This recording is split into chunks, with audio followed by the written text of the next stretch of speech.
Hello, and welcome to weeks 3 and 4 of your Planning Purpose Living Action Now workbook, life group, whatever you're doing. If you're on a self study and this is your video, or if you connected with some ladies in a life group and this is your video, welcome. My name is Dagny Barton, and I am the founder of Value Added Consulting and the author of Phenomenal Woman Girl, That's You. And we're going to spend a few minutes together and go over the fill in the blanks that are in your participants guide for weeks 3 and 4. This is the cover of your participants guide, okay? And you're going to download this on my website at www.dagnybarton.com.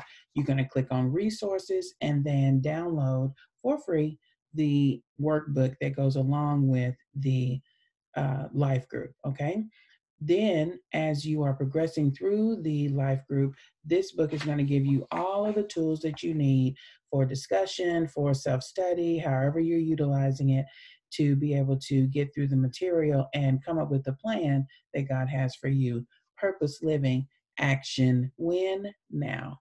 So, I'm going to be going over numbers 5, 6, 7, and 8, which is a part of weeks 3 and 4 in your life group. Okay, let's get started.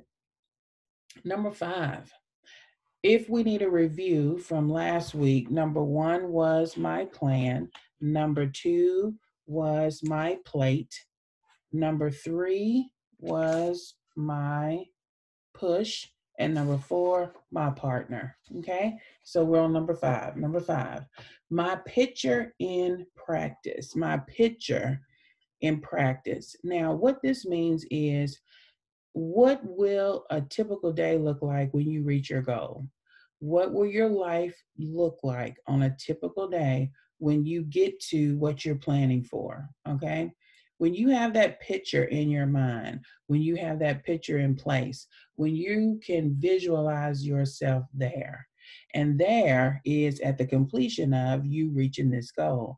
When you can do that, then you will understand, okay, what do I need to do now to better prepare for then, right? Are there things that are in the picture in your future that you're not even doing now, right? Are there routines that you need to already establish so that when you get there, you are ready to operate at that level of proficiency? So you want to know, what am I doing now that is not typical to what I will be doing then? And then you want to look at the areas in which you need to grow in order to get there. Okay. So my picture in place.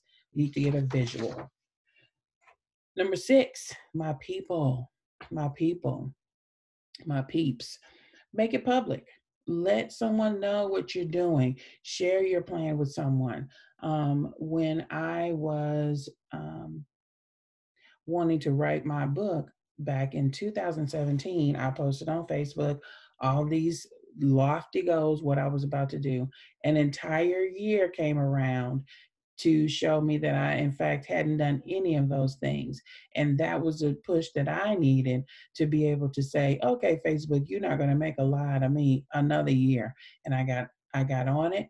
I started writing. I got it published. And by the end of that year, I had that book together. And so that's what I needed. I needed that push from making it public. And sometimes you want to make sure that you look at the people who you're making it public with just to make sure that they can handle it. Okay. Everybody doesn't need to hear your plan in its infancy. Everyone doesn't need to hear your plan in its infancy, meaning that some people can only take it when you are saying, here it is, it's done, because they're not going to be the ones to push you in the right way as you're trying to accomplish it. And you may speak too soon, so you have to be sure that you are, in fact, sharing it with your people. My people, your people, are going to be ones that are going to encourage you. If they're happy, keep sharing. If they're not happy, keep moving. Do not keep trying to convince someone who is negative from the start when you start to confide in them about what you're doing, what you're planning.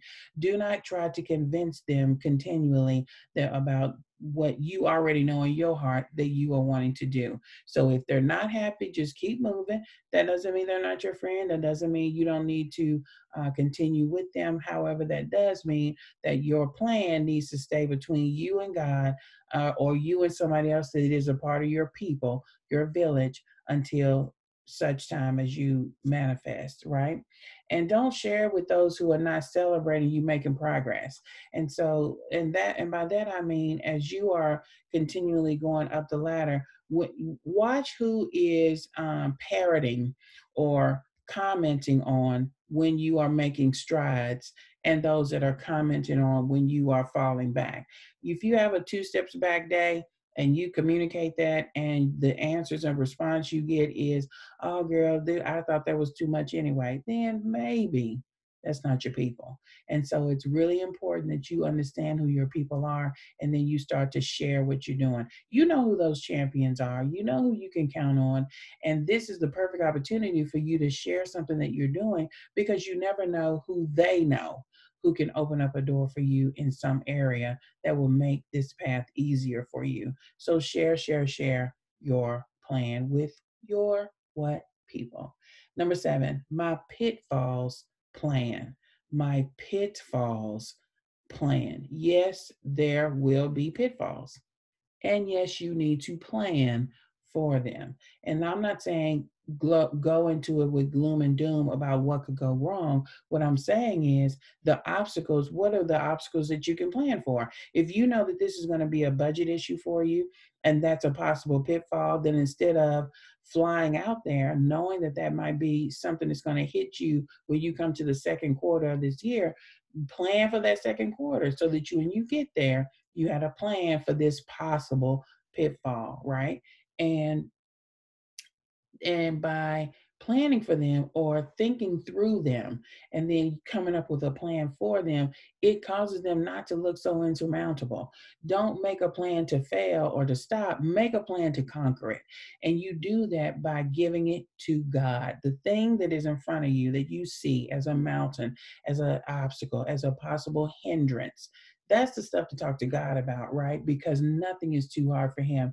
Jeremiah 32:27 says, behold, I am the Lord, the God of all flesh, and there is nothing too difficult for me. And so you have to then look at those things, look at those areas where you're going to have some zigzags, look at those areas where you may not be able to press all the way through on your own. You want to lift those things up to God and allow him to deal with those pitfalls, because he's ready for that.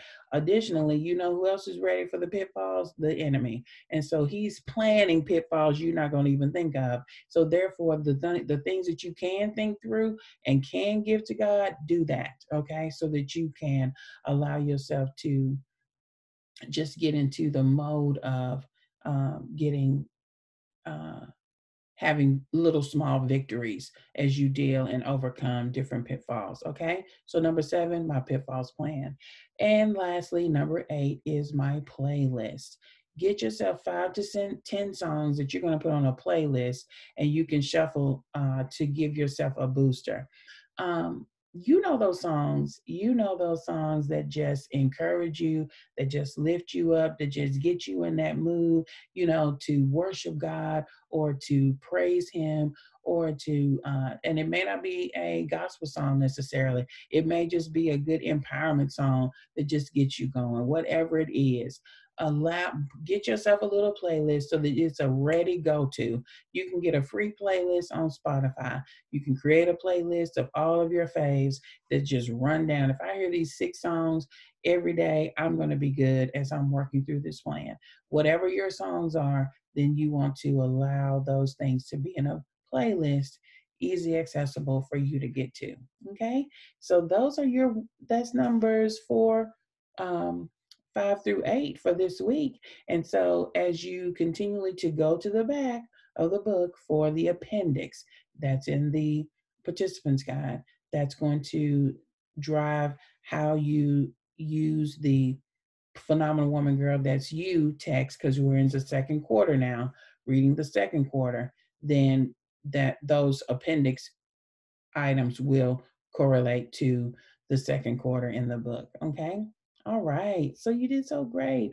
I'm so glad that we are having this time together. And remember to connect with your sisters. This doesn't work just with you alone. You must connect with someone in order to for this to make the most sense and have the most fruit. And so determine this week that you're going to connect to someone new in the life group that you really don't hang out with or you really don't know beyond just getting together with them on the life group. Reach out. You got phone numbers the first week. Reach out to someone just to encourage them as they encourage you. You be encouraged on today, my sister. And thank you so much for being with us.